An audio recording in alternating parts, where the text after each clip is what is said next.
Follow as I read along. Upton Sinclair. The jungle detailed workers sacrificing their fingers and nails by working with acid, losing limbs, catching diseases, and toiling long hours in cold, cramped conditions. He hoped the public outcry would be so fierce that reforms would soon follow. The clamor that rang throughout America was not, however, a response to the workers' plight.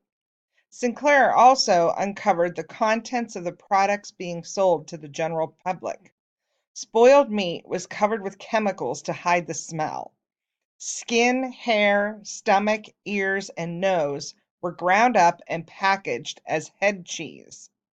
Rats climbed over warehouse meat, leaving piles of excrement behind. Sinclair said that even Sinclair said that he aimed for America's heart and instead hit its stomach.